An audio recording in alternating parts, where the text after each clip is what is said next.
Salut à toutes et à tous, ou re-salut si vous sortez de ma petite vidéo d'annonce qui est très courte et que je vous invite à aller voir sur une bonne nouvelle qui va se passer pour la chaîne, mais j'en parlerai pas dans cette vidéo. Je vous ai dit il y a quelques instants que vous aurez une critique de film. Alors m'en veuillez pas en ce moment si j'ai pas mis le stabilisateur et le trépied, c'est parce que je fais des travaux chez moi. Donc c'est un petit peu la pagaille, mais voilà, j'ai décidé pendant que j'étais en train de manger un bon gros kebab, pour tout vous dire, voilà. Je me suis dit, je vais leur livrer une critique de film parce que je l'ai pas fait. Et comme ça, vous pourrez regarder ça dans la soirée. Et aujourd'hui, je vais vous parler du Vétéran, Le Vétéran avec Liam Neeson, un film de Robert Lawrence. Alors, j'ai pris mes notes parce que j'ai pas tout de tête. J'ai vu le film aujourd'hui et j'ai franchement passé un très bon moment. Alors, Le Vétéran, c'est un film réalisé par Robert Lawrence. Qui c'est le producteur attitré de Clint Eastwood sur une dizaine de films, dont American Sniper, Million Dollar Baby et beaucoup d'autres, qui est passé à la réalisation avec un premier film où jouait Clint Eastwood, ça s'appelait Une Nouvelle Chance. Et cette fois-ci, pour son deuxième film, il a décidé d'embaucher Liam Neeson dans le rôle principal. Liam Neeson qui, ces dernières années, depuis plus de 10 ans maintenant, est habitué à des rôles badass, ou plus de 10 ans, puisque c'est depuis Taken, et qui a enchaîné. Alors récemment, on l'a vu dans des films où il était badass, mais c'était un peu plus calme.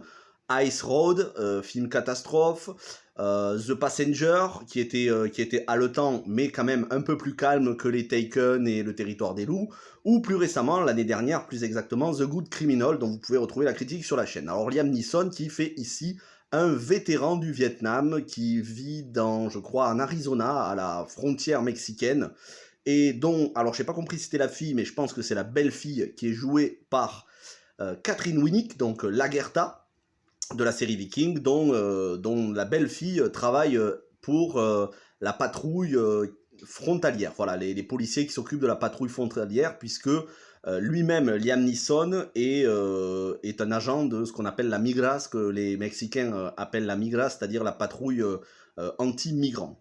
Et un jour, on va avoir une femme avec son fils qui vont essayer de s'enfuir du Mexique parce qu'ils sont poursuivis par le cartel, qui vont tomber sur Liam Neeson lors d'une de ces patrouilles.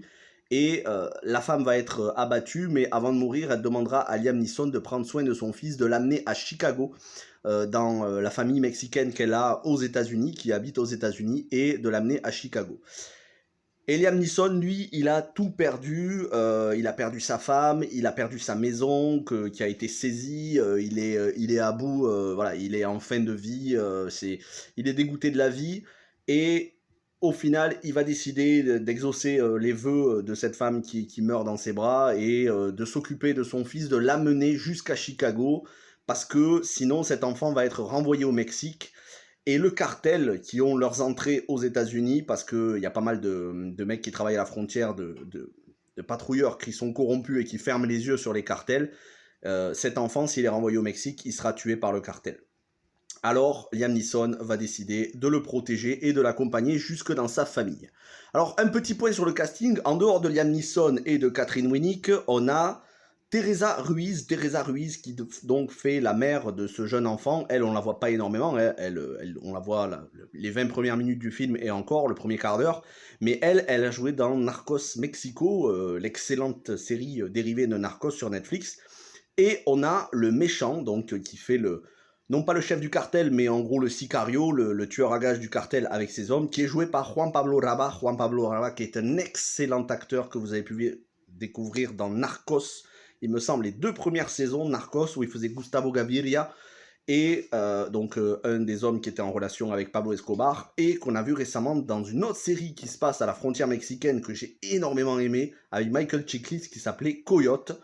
Et je vous invite vraiment, j'en ai fait la critique, je vous invite à aller voir la critique, mais surtout de regarder cette série Coyote avec Michael Chiklis, qui a beaucoup de points communs avec ce film Le Vétéran. Au niveau, je regarde un petit peu de...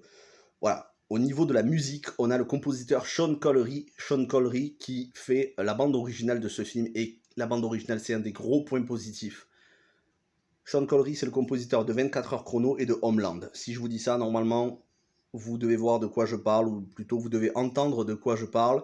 La composition de 24 heures chrono et Homeland, composition assez patriotique, mais surtout plutôt calme, avec pas mal d'instruments électroniques, des instruments un petit peu de jazz parfois, une ambiance jazz. Sean Connery qui est un excellent compositeur, je regrette qu'on ne le voit pas plus souvent au cinéma parce qu'il fait des compositions très solides et qui sont bien adaptées à l'esprit non seulement de 24 heures chrono et Homeland qui parlent de l'Amérique, mais aussi de ce film. Et donc j'en viens au point positif. Ce film parle de ceux qui ont du mal à s'adapter, ceux qui sont de l'ancienne génération, d'un monde quasiment oublié, celui des vétérans du Vietnam qui n'arrivent plus à trouver leur place aujourd'hui, dans une Amérique politiquement très divisée où les politiques font des promesses mais ne les tiennent pas, où ces gens-là qui se sont battus pour leur pays toute leur vie n'arrivent plus à payer leurs factures et dont la maison est saisie sans aucune compassion, sans aucune pitié, sans aucun respect pour tout ce qu'ils ont donné pour leur pays. Ça, c'est le gros point fort du film. On a un Liam Neeson qui, je l'ai marqué, je vais vous dire, un Liam Neeson qui est témoin d'une génération quasi oubliée. Et c'est peut-être ce qui se passe aux États-Unis actuellement. Le film n'est pas politique, mais il y a quand même un fond politique. Ces 15-20 dernières années, il s'effectue une transformation aux États-Unis, si bien que l'Amérique profonde, c'est l'Amérique des vétérans du Vietnam, des Américains, quoi, voilà, qui ne sont pas des stars, des Américains de la campagne, des Américains de ce qu'on appelle l'Amérique profonde, qui pour beaucoup ont voté Trump, et ça, je ne suis pas en train de le reprocher, hein, c'est pas un propos politique cette vidéo, mais cette Amérique-là, elle est oubliée des élites aujourd'hui, et elle est dépassée par une jeune génération d'Américains qui sont habitués à la mondialisation, qui sont habitués au confort, et qui n'ont plus de respect pour leurs aînés. Et au milieu de tout ça, ben, on a les Américains qui ont fait le Vietnam, qui se sentent un peu perdus, qui ont galéré toute leur vie, comme le personnage de Liam Neeson, et qui voilà, arrivent à la retraite avec plus rien du tout. Ce sont des dinosaures dans une société qui change extrêmement vite. Donc ça, c'est un gros point positif. L'autre point positif, c'est le casting. Le casting, notamment le casting hispanique, le jeune Jacob Pérez qui fait ce jeune enfant mexicain, je l'ai trouvé très convaincant, et surtout sa relation avec Liam Neeson, la complicité entre les deux est palpable, ça fait plaisir. Il y a de l'émotion qui se dégage, même de certaines scènes entre les deux. Ça, c'est un gros point positif. Liam Neeson, lui aussi, Liam Neeson, il est convaincant, bien que on sent qu'il commence à être âgé et qu'il n'a plus la même forme qu'à l'époque de Taken. Et d'ailleurs, j'y viendrai dans les points qui sont mitigés. Ne vous attendez pas à un film du genre Taken, c'est pas du tout le cas. Mais j'y viendrai dans les points mitigés. Si je dois finir par, on va dire, par les points positifs, voilà, je vous dirais que l'ambiance du film, cette ambiance qui ressemble beaucoup à Cry Macho. Si vous avez vu Cry Macho avec Clint Eastwood, il y a beaucoup de points communs, mais c'est aussi une ambiance à la Man on Fire, même si, attention, ça n'arrive pas au niveau de Man on Fire, qui reste pour moi quasi inégalable dans le domaine, dans ce même thème. Donc, c'est un film qui a de bonnes références, donc forcément, c'est un film qui manque d'originalité, puisque c'est du copier-coller sur ces deux films dont je viens de vous parler, mais pas seulement, on pourrait aussi parler du Dernier Rempart avec Arnold Schwarzenegger, ou encore de Sicario avec Benicio del Toro, bien que ça ne soit pas aussi...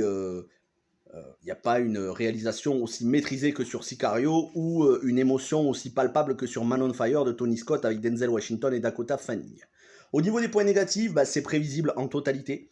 La totalité du film est prévisible, on sait déjà ce qui va se passer du début à la fin. Liam Neeson, certes, il est en forme, mais on sent qu'il commence à avoir des rôles un petit peu plus posés et donc moins haletants, comme The Good Criminal l'année dernière, qui était un film très calme aussi. On n'est plus sur la trilogie Taken, Le Territoire des Loups, ou d'autres films de ce style-là. Là, on est plutôt sur The Passenger, The Good Criminal. Voilà, on est sur un film beaucoup plus calme. Il se fait vieux aussi. Je ne sais pas combien de temps il pourra faire des rôles badass comme ça. Même si il est badass, attention, il est badass, il est convaincant. Autre point négatif, il y a quand même des longueurs. Même si le film est bien rythmé, surtout dans sa fin, vers le milieu du film, il y a des longueurs, et 1h47 avec le générique, alors on va dire 1h42, sur 1h42, il y a 10 minutes en trop. Si le film avait fait 1h30, c'était largement suffisant. Ceci dit, on va pas bouder notre plaisir. C'est un bon film, je vous le recommande vraiment. Et je vous dis à très vite pour beaucoup d'autres critiques de films et de séries. N'hésitez pas à liker, vous abonner, partager. Bon voilà, comme je vous disais, la vidéo est faite un petit peu, non pas à l'arrache, mais pas dans les mêmes conditions de qualité habituelles, mais c'est normal. Ça va arriver très vite, d'ici la fin de la semaine, vous aurez de nouveau des vidéos qui seront beaucoup plus stabilisées et beaucoup mieux cadrées.